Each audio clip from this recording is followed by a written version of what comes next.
ഇതിനകത്തൊരു സ്ട്രഗിൾ ഉണ്ടോ ഈ കോണ്ടന്റ് ക്രിയേറ്റ് ചെയ്യുന്ന സമയത്ത്? സ്ട്രഗിള് എന്ന് പറയുമ്പോൾ അങ്ങനെ ഇതായിട്ട് വന്നിട്ടില്ല. നമുക്ക് എന്താ പറയാ, പ്രശ്നം എന്ന് പറയുമ്പോൾ നമുക്ക് ഇങ്ങനെ കണ്ടന്റ്സ് കിട്ടാണ്ടാവുമ്പോ കുറച്ച് പ്രശ്നങ്ങളുണ്ട്. അതായത് ഇനി അടുത്തത് എന്താണ് ചെയ്യുക, അങ്ങനെയൊക്കെ വരുമ്പോ കുറച്ചുകൂടി എനിക്ക് ഭയങ്കരമായിട്ട് സ്ട്രെസ് തോന്നിച്ചിട്ടുണ്ട്. കാരണം അടുത്തത് എന്താണ് പോവുക, കാരണം ഒന്നാമത് പോയില്ലെങ്കിൽ ആൽഗോരിതം തെറ്റിക്കഴിഞ്ഞാൽ പിന്നെ അത് പണിയാവും. പിന്നെ അത് ഉണ്ടാക്കി കൊണ്ടുവരാനായിട്ട് പിന്നെയും പാടാ. അപ്പോൾ ഓരോരുത്തരടുത്ത് കണ്ടന്റ് ചോദിക്കും. മിക്കവാറും എൻ്റെ ഒരു ഐഡിയ വെച്ചിട്ടായിരിക്കാം പോണത്. പിന്നെ ഇപ്പൊ നന്ദു ആണെങ്കിലും ജെനി ആണെങ്കിലും അനസാണെങ്കിലും എല്ലാരും ഫ്രണ്ട്സ് ആണ്. നമുക്ക് അല്ലാതെ ഒരു ബലം എന്ന് പറഞ്ഞു കഴിഞ്ഞാൽ എത്ര പേരുണ്ട് ടീമില് ഫ്രണ്ട്സ്? അങ്ങനെ പറയുകയാണെങ്കിൽ ആദ്യമേ തൊട്ട് പറയേണ്ടി വരും.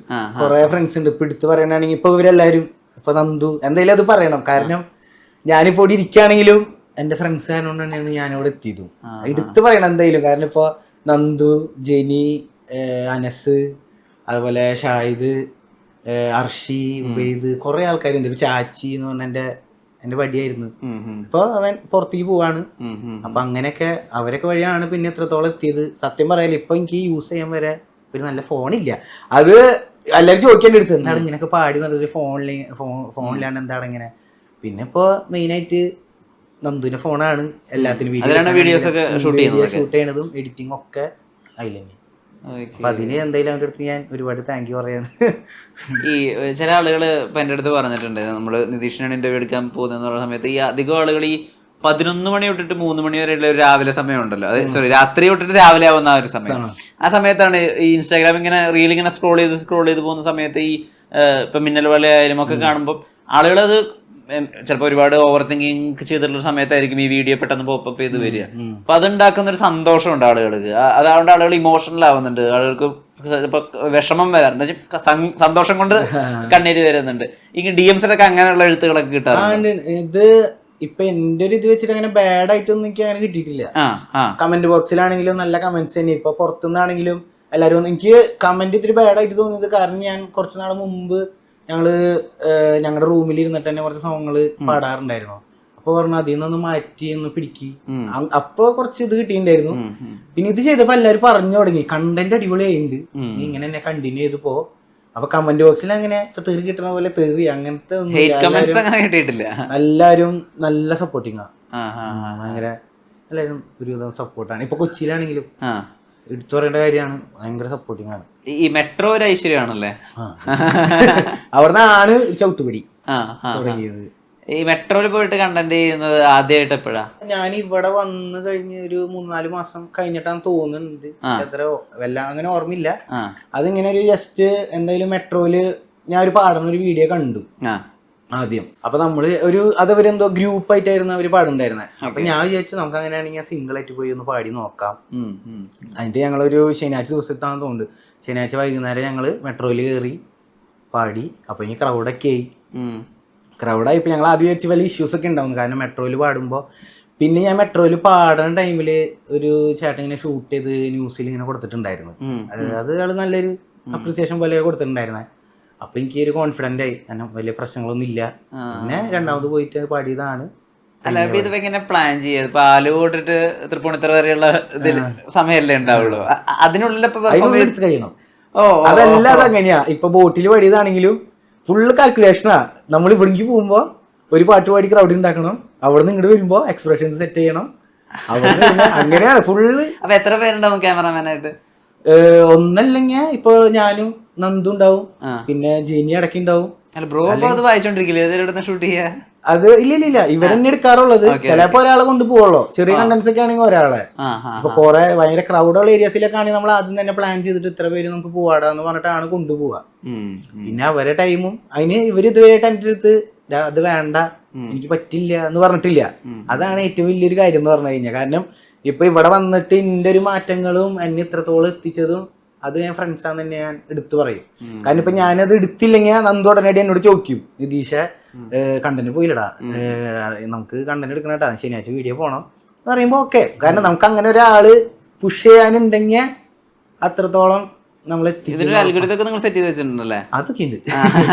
അത് ഇടയ്ക്കൊക്കെ നമുക്ക് വരെ പണി പാടും. കാരണം ഒരു വട്ടം ഞാനിങ്ങനെ വീഡിയോ പോസ്റ്റ് ചെയ്യുന്ന ടൈമില് ഞാൻ ജോലി സ്ഥലത്ത് നിന്ന് പോസ്റ്റ് ചെയ്യാം, അപ്പൊ ഇങ്ങനെ വെള്ളിയാഴ്ച ദിവസത്താണ് തോന്നുന്നുണ്ട് ഞാൻ പോസ്റ്റ് ചെയ്തത്.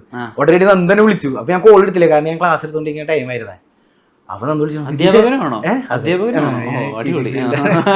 അപ്പൊ നന്ദനോട് പറഞ്ഞു, നിതീഷേ നീ ഇന്ന് വീഡിയോ ഇട്ടേ. അപ്പൊ ഞാൻ നോക്കിയപ്പോ ഈശ്വരൻ ഇന്ന് ശനിയാഴ്ച അല്ലേ, പെട്ടു. പിന്നെ നമുക്ക് ഡിലീറ്റ് ചെയ്യാൻ പറ്റില്ലല്ലോ. രണ്ടു കഴിഞ്ഞാൽ നന്ദ വിളിച്ചു പറഞ്ഞു, എന്തായാലും വീഡിയോ പോട്ടെ. കാരണം അപ്പോഴേക്ക് ഒരുവിധം കയറി തുടങ്ങി. പിന്നെ അതങ്ങനെ ഇട്ടു. അങ്ങനെ കുറച്ച് ഫ്ലോപ്പുകളൊക്കെ വന്നിട്ടുണ്ട്. പിന്നെ നമ്മൾ വിചാരിച്ചിരുന്ന ദിവസങ്ങളിലൊക്കെ അത്യാവശ്യം കയറി പിടിച്ചിട്ടുണ്ട് എന്നാണ് എൻ്റെ ഒരു വിശ്വാസം. ഈ മിന്നൽ വേള എപ്പോഴാണ് ഷൂട്ട് ചെയ്യുന്നത്? അതിപ്പോ അത്രയില്ല, അത് അടുത്താണ്. ഓക്കെ. ഈ ഒരു പാട്ടിന് ഇങ്ങനെ ഒരു സാധ്യത ഉണ്ട്, ഇത് നമുക്ക് പെർഫോം ചെയ്യാൻ പറ്റാവുന്ന പാട്ടാണ്, അത് എങ്ങനെയാ ഡിസൈഡ് ചെയ്യുന്നത്? അതിന്റെ ക്രൈറ്റീരിയ എന്തായിരിക്കും? ഒന്നാമത്തെ കാര്യം, ഞാൻ ബസ്കിങ്ങിന് പോകുമ്പോ എല്ലാരും പറയണ കാര്യം എന്ന് പറഞ്ഞാൽ, എന്നെ അറിയണവരാണെങ്കിൽ ഞാൻ കൂടുതൽ കോൺഫിഡന്റ് ആയിട്ടുള്ള സോങ്ങുകളെ പാടാറ്. നമുക്കൊരു കംഫേർട്ട് ഉണ്ടാവില്ല ഒരു സോങ്ങിന്. അപ്പൊ അത് കഴിഞ്ഞിട്ട് ഇവരെന്നോട് പറയുന്നത്, പാട്ടൊന്നും നീ ചേഞ്ച് ചെയ്ത് നോക്ക്. അങ്ങനെ ഓരോ കണ്ടന്റ്സ് വരുമ്പോ പാട്ടുകൾ ചേഞ്ച് ചെയ്ത് തുടങ്ങി. പിന്നെ എന്തെങ്കിലും മിന്നൽ വേള എന്തെങ്കിലും കത്തിങ്ങോട് നിക്കല്ലേ, അപ്പൊ അത് അങ്ങോട്ട് പാടി. പക്ഷെ അത് ഗിറ്റാർ വെച്ചിട്ട് പാടിയില്ല, കാരണം സ്പീക്കർ, കാരണം അവിടെ വെറൈറ്റി വേണം. അതന്നെ, കാരണം ഗിറ്റാർ വെച്ച് പാടുമ്പോ ഒരു രസമില്ല, കാരണം എല്ലായിടത്തും ഗിറ്റാർ തന്നെയാണ് യൂസ് ചെയ്യണത്. നമുക്ക് പുറത്ത് ഇവിടെ അവിടെ എന്ന് പറയുമ്പോൾ നല്ല ഒതുങ്ങിയ സ്ഥല. അപ്പൊ ഈ മ്യൂസിക് നിന്നിട്ടല്ലേ പാടുന്നത്? നിന്നിട്ട് പാടി.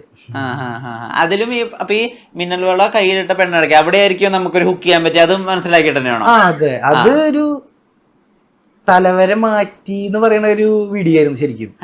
ഒരു ടേണിംഗ് പോയിന്റ് ആയിരുന്നു. അതായത് ഞങ്ങൾ ഇവിടുന്ന് വീഡിയോ എടുക്കാൻ വേണ്ടി കയറി ഞങ്ങൾ ഫസ്റ്റ് ഒരു വട്ടം ഷൂട്ട് ചെയ്തു. അന്ന് ബോട്ടില് 10-9 പേര് ഉണ്ടായിരുന്നുള്ളൂ. എന്നിട്ട് വീഡിയോ കുഴപ്പമില്ല, നമുക്ക് ഓക്കേടാന്ന് പറഞ്ഞിട്ട് കട്ട് ചെയ്ത് അപ്പുറത്ത് പോയി ഇറങ്ങി, കൊച്ചിയിലിറങ്ങി കഴിഞ്ഞപ്പോ അവിടെ നോക്കിയപ്പോ ഫുള്ള് ക്രൗഡ്, ഒരു 98-100 ആൾക്കാർ അവിടെ ഇങ്ങനെ വെയിറ്റ് ചെയ്തോണ്ടിരിക്കുക ബോട്ടിൽ കയറാനായിട്ട്. നന്ദു തോന്നുന്നു ഇത് കിട്ടാണെങ്കിൽ നമ്മള് കലക്കാനടാന്ന് പറഞ്ഞു. നന്ദു പറഞ്ഞു അല്ല വേണം, നമുക്ക് അടുത്തേൽ പോടാ. 8:30 വരെയാണ് ലാസ്റ്റ് ബോട്ട് ഉണ്ടായിരുന്നത്. എന്നിട്ട് ഞങ്ങൾ അവിടുന്ന് ടിക്കറ്റ് എടുത്തിട്ട് ഇവന്മാരെല്ലാരും കൂടി പറഞ്ഞു നമുക്ക് ചായ കുടിക്കാൻ പോടാന്ന് പറഞ്ഞു. അപ്പൊ ഞാൻ പറഞ്ഞില്ല, ചായ കുടിക്കാൻ പോകണ്ട, നമുക്ക് അവിടെ ഇരിക്കാം, എന്നാലും ഇത് കിട്ടിയില്ലെങ്കിൽ പെട്ടു, പിന്നെ നമുക്ക് എടുക്കാൻ പറ്റില്ല. അപ്പൊ ഇവര് പറഞ്ഞു വേണ്ട, അതെന്തായാലും കയറാനൊക്കെ പറ്റും നന്ദോട് പറഞ്ഞത്. എന്നിട്ട് അവിടെ നിന്ന് ഞങ്ങൾ ചായ കുടിച്ച് തിരിച്ചു വരുന്ന ടൈമില് ബോട്ട് എടുക്കാറായി. ഞങ്ങൾ എടുത്ത് പറഞ്ഞു പിന്നെ കയറാൻ പറ്റില്ല, അടുത്ത 8:30 ബോട്ടിൽ കയറിപ്പോന്ന് പറഞ്ഞു. മനസ്സാകെ ചത്തു.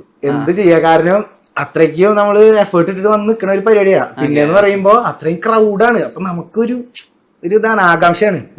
അവ നന്നോട് തോന്നുന്നു എന്തായാലും വെയിറ്റ് ചെയ്യടാ, എന്തായാലും അത് പോയി ഫസ്റ്റത്തെ വീഡിയോ തന്നെ പോട്ടെ. എന്നിട്ട് വെറുതെ അവിടെ ഗിറ്റാർ എടുത്തിട്ട് 4 വായിക്കലായിട്ട് വായിച്ചു പോയിക്കും. ഈ കേറിയ ആൾക്കാരൊക്കെ പതുക്കെ ഇറങ്ങി തുടങ്ങി.